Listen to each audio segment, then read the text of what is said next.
Greatness for me is purpose. If you find your purpose, you're going to give purpose to others.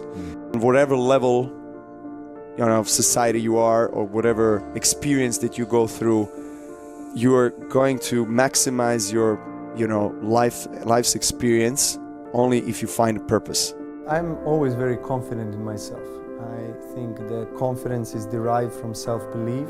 Self-belief is derived from, I guess, clarity that you have, and clarity that you have is derived from the love and joy for what you do, what you choose to do in your life. There's a great quote about this one, is that discipline is the bridge between goals and accomplishments, right? Mm-hmm. So whatever in life you envision to do, you gotta be disciplined. Yes.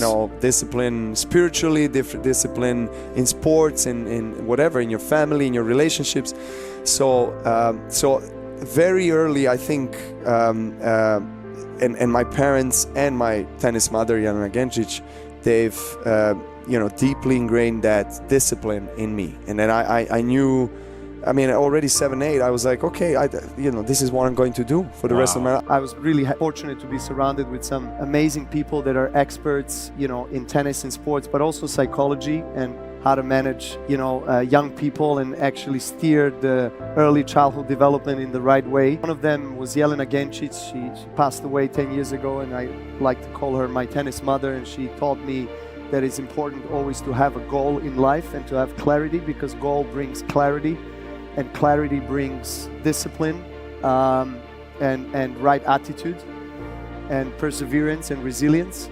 And she taught me about the holistic kind of multifaceted approach to life. My greatest weakness and greatest strength at the same time is ability or inability to comprehend things on a deeper level. To be more concrete, I feel I'm at my best when I understand that the power comes from within, and that I can change everything inside, whatever is happening outside, whether it's tennis court, whether it's a relationship with my closest ones, whether it's whatever it is, I can solve it inside, because I can change the vibration and frequency that I'm resonating on, and then the reality changes. Andre Agassi is my coach now, and I'm proud to have him in my team. He always says, in tennis, you work from top backwards, from basically setting up a goal, and then you work your way back, and it's just exactly the whole season how it's going to look like, because okay, this is what I want to, this is my season goal. So, and then let me work my way back to this moment.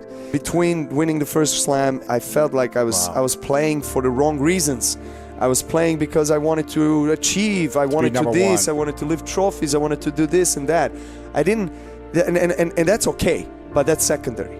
The first, the primary, so to say, motivation needs to be what inspired you to start playing, what made you fall in love with the sport. Mm-hmm. And that is the love, the joy, the passion for it, to play it, and so I all of a sudden became the kid that I was when I started.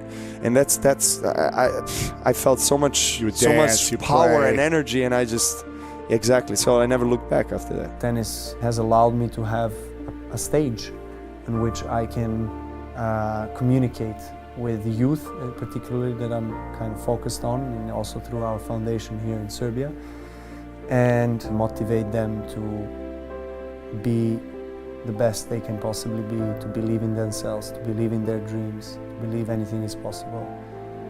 And that's something that is very dear and very important to me. I feel there is a much greater mission in life than in tennis than just winning a tennis trophy. I feel that through sport, people get closer to each other. Sport has power to unite, as Nelson Mandela used to say, and I truly believe in that. I'm very grateful that I have, closest people in my life that still support me on this great mission, and understand that that's the journey that has chose me. Honestly, I do believe that also journey chooses you, not just the other way around. So I think that I still have things to do here in the sport, and I believe I can win most slams and break the record for longest number one. And I believe those are definitely my clear goals. But at the same time, they're not the only thing that motivates me on a daily basis. It's not sustainable.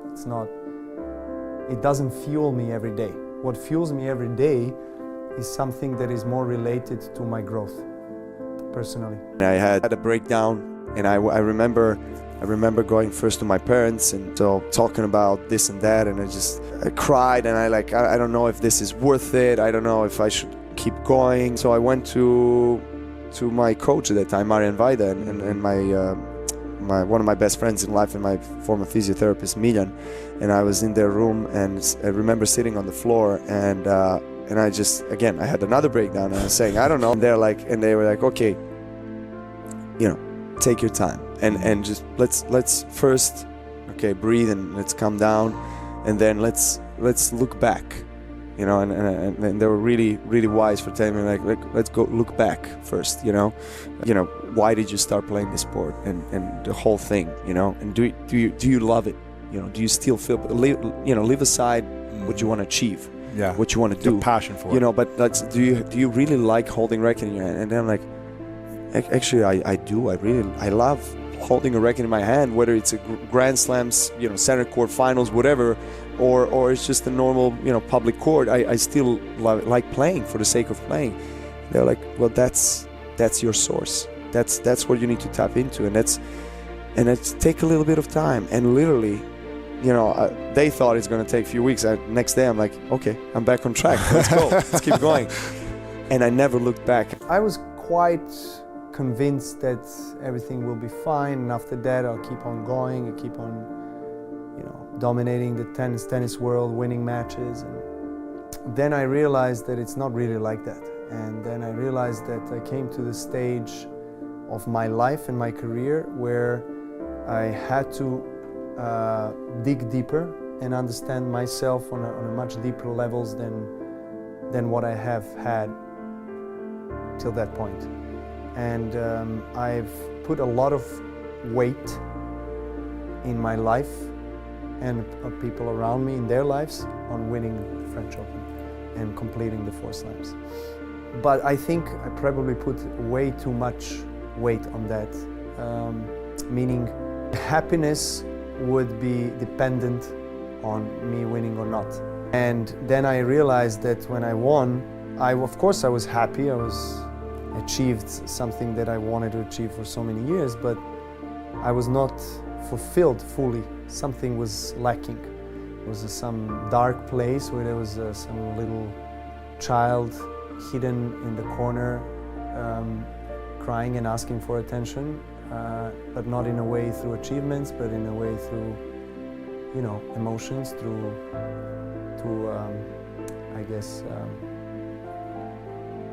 other ways of communication. Well, I realized that because of my devotion to tennis and because of the way that got me to achieve those things up to that point, I left that inner child aside, and it didn't grow with me. And in other words, I did not dedicate enough time and proper way of addressing and treating myself on an emotional level, so I didn't grow up emotionally as much as I did tennis-wise. And that's when I started addressing that a bit more, and then I had to endure through that journey, and then my tennis results were suffering more after that. I got injured as well, and I'm super glad that I've done that. I just focus on appreciating and understanding and accepting that something happened and it happened for a reason. I am a more mature, more grown person inside. I think, more enabled to deal with my emotions and deal with everything that life has to throw at me. When I became a father, I really never knew how much more I can love, and the dimension of emotion and love that I experienced that day when Stefan came to us. It was just inexplicable and uncomparable to anything else that I have personally experienced, achieved in my life. And I'm sure Jelena will say the same and agree. Anybody who is a parent understands the amount of love and support and dedication, unconditional love that you feel towards your child, and the responsibility, and your life just completely shifts and turns around upside down.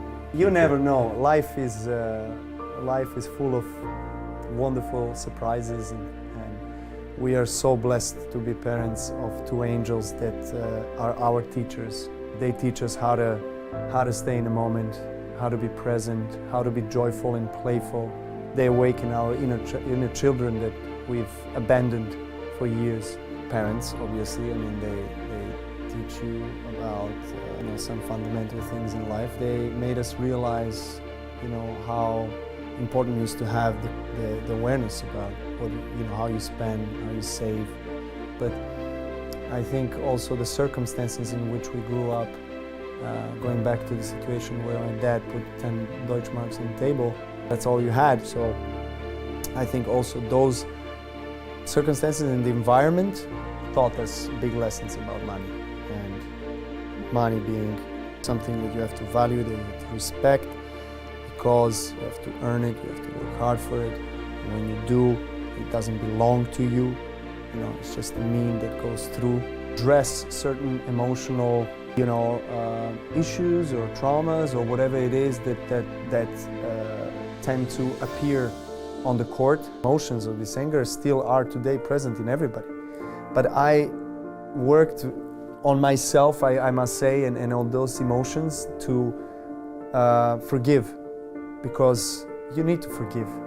Finally, how can you be fueled more by anything but by love? And love is forgiveness. And that's my philosophy of life. And as hard as it might be, but at the end of the day, you can, and I think you should forgive, because you have to move on.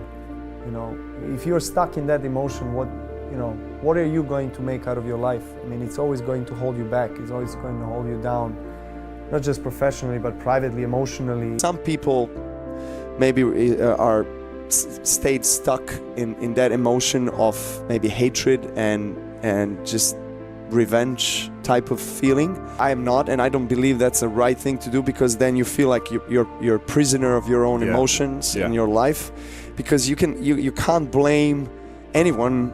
You can't blame people of any country for what has happened, because it's not their fault. It's some maybe decisions of some head of states or militaries or whatever. I mean, but in the end of the day, why, if you carry this for all your life, does it really make any change for you? It's going to enrich your life? I mean, it's not. So you might as well let it go. Vulnerability is a beautiful thing, because when you're vulnerable, then you are emotional, then you're free, then you're kind, you're loving. So vulnerability is beautiful to show, especially for men. I see men a lot of times they don't show their vulnerability, because particularly in sports, because you have to be macho, you have to be strong and everything.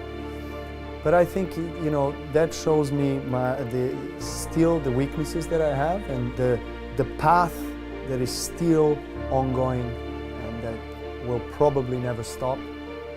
Path of self-realization, of self-development and growth, self-love finally. But it takes a lot of effort, every day. I try to always tell myself, be open-minded, be open-hearted for learning from anybody. It doesn't need to be Rafa and Roger only, or it might be someone that is ranked outside of top 100. I feel like life is a continuous learning journey. Because you need to have open mind in order to forgive, in order to move on. I mean, if you have a closed mind, it's really hard to learn anything. Believe in love, believe in this universal force that binds us together, that unites us all.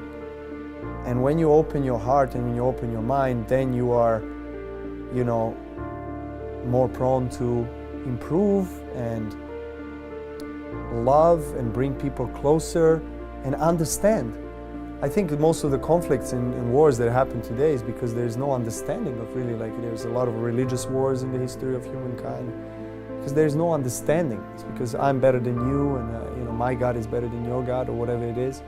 It's like, you know, I don't think that's the future that we want for our humankind and this planet. I learned that when you expect the least, it's when, you know, life will give you something to work at internally. I really feel my relationship became deeper, more significant, more intrinsic. And I realized actually up to that moment that the relationship with some of the closest people in my life were quite superficial and shallow because I just didn't know how to handle that.